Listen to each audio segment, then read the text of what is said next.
1. La copa de la humanidad. En sus comienzos el té, antes de llegar a ser una bebida, fue una medicina. Hasta el siglo VII no hace su entrada en China en el reino de la poesía, ni pasa a ser una distracción de los elegantes de la época. En el siglo XV, el Japón lo ennoblece y hace de él una religión estética, el teísmo. El teísmo es un culto basado en la adoración de lo bello sobre todas las vulgaridades de la existencia cotidiana. Inspira a todos sus fieles la pureza y la armonía, el misterio de la caridad mutua, el sentido del romanticismo y el orden social.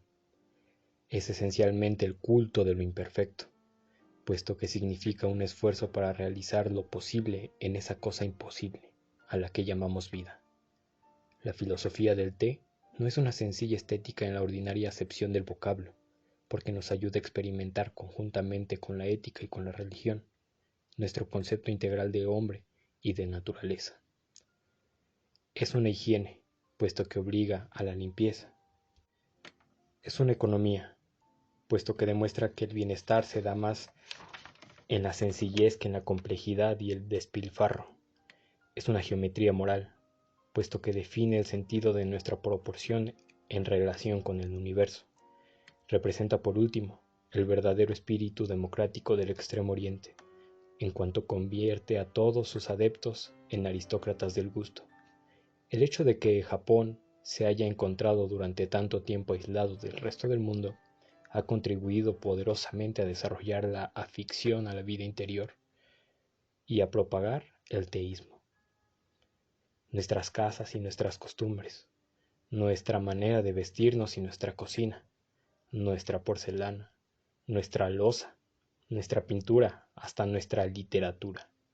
Todo entre nosotros ha sufrido su influencia. Nadie que conozca la cultura japonesa puede ignorarlo. De la misma manera ha penetrado en las casas más nobles y más elegantes que en las moradas más humildes. Ha enseñado a nuestros campesinos el arte de cultivar las flores y ha imbuido al más humilde trabajador el respeto para con las piedras y para con el agua.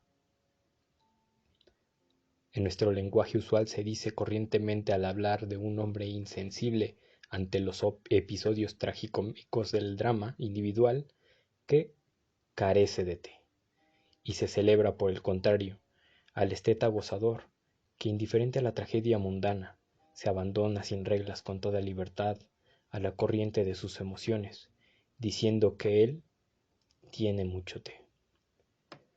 Un extranjero se asombrará sin duda de que en este orden de las cosas se puede hacer tanto ruido para nada.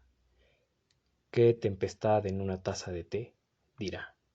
Pero después de todo, si se considera lo pequeña que es una copa de alegría humana y qué pronto se desborda en lágrimas, qué fácilmente en nuestra indistinguible sed de infinito la vaciamos hasta las heces. No se nos motejerá el que tanta importancia concedemos a una taza de té. La humanidad lo ha hecho peor. Hemos sacrificado con demasiada libertad el culto del Baco. Hemos llegado a transfigurar la imagen sanguinaria de Marte. ¿Por qué, pues, no podemos de consagrarnos a la reina de las camelias? ¿Por qué no hemos de abandonarnos a la cálida corriente de la simpatía que desciende de sus altares? El líquido ambarino que llena la taza de porcelana marfilina, el iniciado puede gustar la exquisita reserva de Confucio, la excitación de Lao Tse y el aroma etéreo de Chikawamuni. Los que son capaces de sentir en ellos mismos la pequeñez de las grandes cosas están mal preparados para discernir y preparar una de las otras. Un occidental, cualquiera, en su complacencia superficial, no verá en la ceremonia del té sino alguna de las 1001 bagatelas que para él constituyen la puerilidad en el encanto del Extremo Oriente. Encontrábase habituado a considerar el Japón como un país bárbaro, mientras en él se practicaban las artes amables de la paz, y tiene al Japón por civilizado desde que lo ha visto dedicarse a practicar el asesinato en gran escala en los campos de batalla de la Manchuria. ¿Qué comentario se ha dedicado al código de los samurái, a ese arte de la muerte, al que nuestros soldados tan alegremente hacen el sacrificio de su vida? En cambio, nadie concede atención al teísmo, que no obstante representa entre nosotros perfectamente el arte de la vida. Ah, nosotros aceptaríamos el dictado de bárbaros, si nuestro derecho al de civilizados solo se debiera cimentarse sobre la gloria militar, y esperaríamos con ansiedad la hora en que hubiera de ser concedido a nuestro arte y a nuestros ideales el respeto que merecen. ¿Cuándo pues el Occidente comprenderá o intentará comprender al Oriente? Muchas veces nosotros mismos, los asiáticos, nos asustamos del extraño tejido de hechos e invenciones en que se nos ha envuelto.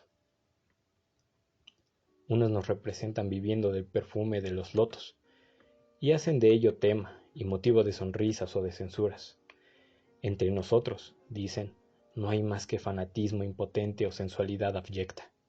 El espiritualismo nuestro no es sino una ignorancia, la sobriedad china, estupidez. El patriotismo japonés una floración del fatalismo, y hasta se ha llegado a decir que si somos menos sensibles al dolor y a las heridas, se debe a la menor exquisitez de nuestro sistema nervioso. ¿Por qué no se han de divertir a costa nuestra? El Asia les devuelve el cumplido. Mucho os reirá si supierais todo lo que aquí se ha imaginado y escrito acerca de vosotros. Hay en ello todo el encanto de la perspectiva, todo el homenaje inconsistente a lo maravilloso, toda la venganza silenciosa de lo nuevo y de lo indefinido. Unos os han cargado de virtudes demasiado afinadas para imitarlas y acusado de crímenes demasiado pintorescos para condenarlos. Nuestros escritores de la antigüedad, hombres prudentes y sabios, nos han dicho, por ejemplo, que teníais colas de madera ocultas en parte por vuestros vestidos, y que en muchas ocasiones se os ocurriría comer un guisote de niños recién nacidos. Hay más aún, nosotros estamos acostumbrados a consideraros como el pueblo menos práctico de la tierra, porque se nos aseguró que predicabais lo que no practicabais. Felizmente estas falsas ideas comienzan a dispararse entre nosotros. El comercio ha traído muchos europeos a los puertos del Extremo Oriente. Los jóvenes asiáticos afluyen a los colegios occidentales para adquirir la educación moderna. Si todavía no profundizamos en vuestra cultura, por lo menos hemos demostrado la voluntad de conocerla. Un gran número de compatriotas míos ha adoptado ya muchos de vuestros trajes y de vuestra etiqueta, con la ilusión de creer que se ha comprado cuellos almidonados y sombreros de copa. Adquirirán al mismo tiempo el conocimiento de vuestra civilización. Por dolorosas y deplorables que sean estas afectaciones, por lo menos probarán nuestro deseo de acercarnos con respeto al Occidente. Por desgracia, la actitud occidental es muy poco favorable para la comprensión del Oriente. El misionero cristiano viene a nosotros para enseñar y no para aprender. Las informaciones están basadas sobre algunas pobres traducciones de nuestra inmensa literatura, cuando no en anécdotas poco dignas de fe, de viajeros que pasaron, y que son casos rarísimos el de la pluma caballeresca de un Lafcadio Hearn, o el de un escritor, autor de Tejido de la vida india, que aclaran las tinieblas orientales con la antorcha de nuestros propios sentimientos. Pero está resultando posible que ya no traicione mi propia ignorancia del culto del té al mostrarme tan franco. La esencia de la cortesía impone que no se diga por adelantado lo que se espera de nosotros, tanto peor si yo paso por un poco descortés. La incomprensión mutua del nuevo mundo y del viejo ha hecho tanto mal que no hay que excusarse de querer laborar un poco, aun cuando sea muy poco, en el progreso de una mejor inteligencia. El comienzo del siglo XX hubiera economizado al mundo del espectáculo de una guerra espantosamente sanguinaria si la Rusia se hubiese allanado a conocer mejor al Japón. ¿Qué consecuencias tan terribles para la humanidad determina esta ignorancia despreciativa en que vive con respecto a los problemas orientales? El imperialismo europeo que no desdeña el reforzar el grito absurdo contra el peligro amarillo. ¿No supone que el Asia pueda también un día penetrar el sentido cruel del desastre blanco. Podéis burlaros de nosotros, los que tenemos demasiado té, pero ¿no os habéis detenido a pensar vosotros, los occidentales, que podéis carecer de té en vuestra constitución? Impidamos el que los continentes se modifiquen así como epígramas, o por lo menos preocupémonos de procurar mutua ventaja de cada medio hemisferio. Nosotros nos hemos desenvuelto en sentidos diferentes, pero no hay razón para que uno deje de completar al otro. Vosotros habéis ganado la expansión a costa de ausencia de toda tranquilidad. Nosotros hemos creado una armonía sin fuerza de contraataque. ¿Lo creeríais? El Oriente en ciertos aspectos vale más que el Occidente. De todas maneras, ¿no es extraño que desde tan lejos haya ido la humanidad a encontrarse alrededor de una taza de té? He aquí el único ceremonial asiático que atrae la estima universal. El hombre blanco se ha burlado de nuestra religión y de nuestra moral, pero ha aceptado sin vacilaciones el dorado brebaje. El té vespertino es ahora una función importante en la vida de una sociedad occidental.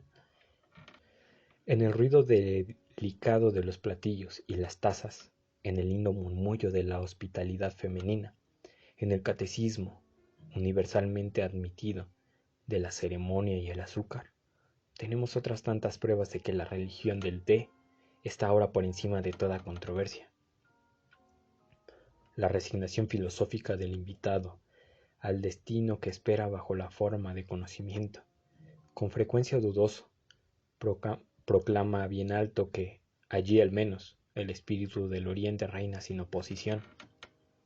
La primera mención escrita del té se conoce en Europa. Dícese que se encuentra en el relato de un viajero árabe, quien cuenta que después del año 879, las principales rentas públicas de la ciudad de Catón estaban constituidas por los derechos sobre la sal y sobre el té. Marco Polo habla de la expulsión de un Ministerio de Hacienda de China en 1285 a causa de un aumento arbitrario en las tasas sobre el té. En la época de los grandes descubrimientos, Europa comienza a estar un poco mejor informado sobre las cosas del Extremo Oriente. Al final del siglo XVI, los holandeses esparcieron la noticia de que en Oriente se hacía una bebida deliciosa con las hojas de un arbusto. Los viajeros Giovanni Battista, Ramsio en 1559, L. Almeida en 1576, Maffei en 1588 y Tareira en 1610 también hacen mención del té. En este último año los bajales de la Compañía Holandesa de las Indias Orientales aportaron a Europa el primer té, que fue conocido en Francia en 1636 y llegó a Rusia en 1638. En 1650 Inglaterra lo acogió y allí se habla de él como una excelente bebida probada por todos los médicos chinos, que en China se llama teba y en las demás naciones tae, alias té. Como sucede las mejores cosas del mundo, la propaganda del té no se hizo sin encontrar oposición. Algunos heréticos como Henry Savile en 1678 lo denunciaron como una bebida impura. Jonas Hemingway, en su ensayo sobre el té, que data de 1756, afirmaba que su uso hace perder a los hombres su estatura y amabilidad y a la mujer su belleza. Al principio el precio del té, unos 15 o 16 chelines la libra, impedía el que fuera una bebida de consumo corriente y determinó el que fuera un regalo para las recepciones de la alta sociedad y solo estuviera al alcance de los grandes y de los príncipes. Sin embargo, a despecho de estos inconvenientes, el uso del té se difundía con rapidez extraordinaria. En la primera mitad del siglo XVIII, los cafés de Londres realmente se habían transformado en casas de té y en puntos de concurrencia de los espíritus elevados, como Addison y Steele, que se olvidaban hasta de sí mismos ante su taza de té. Muy pronto el té fue una necesidad de la vida y por consecuencia una necesidad corriente. Recordamos a propósito de esto el papel que ha desempeñado en la historia moderna. La América colonial ha soportado la opresión hasta el día en que la paciencia humana se rebeló ante sus fuertes derechos que le fueron impuestos al té. La independencia de América data de la destrucción de las cajas de té en el puerto de Boston. El gusto del té tiene un encanto sutil que lo hace irresistible y particularmente susceptible a la idealización. Así los humoristas occidentales no han tratado de mezclar su aroma con el perfume de su pensamiento. El té no tiene arrogancia del vino, ni el individualismo consciente del café, ni la inocencia sonriente del cacao. Ya en 1711, El Espectador dijo: quiero recomendar particularmente mis reflexiones a todas las familias bien acomodadas, que consagran una hora especial cada mañana al té, al pan y a la manteca, y así he de rogarlas ante todo, por su interés, el que exijan que este periódico les sea servido puntualmente y lo consideren como algo en forma parte del servicio de té. Samuel Johnson, por último, al hacer su autorretrato, se representa con los rasgos de un bebedor de té empedernido y sin pudor, que durante 20 años no ha rociado sus comidas sino con infusiones de la planta, encantadora que el té siempre le ha entretenido por la tarde y consolado por la noche, y que con el té ha saludado siempre la llegada del día.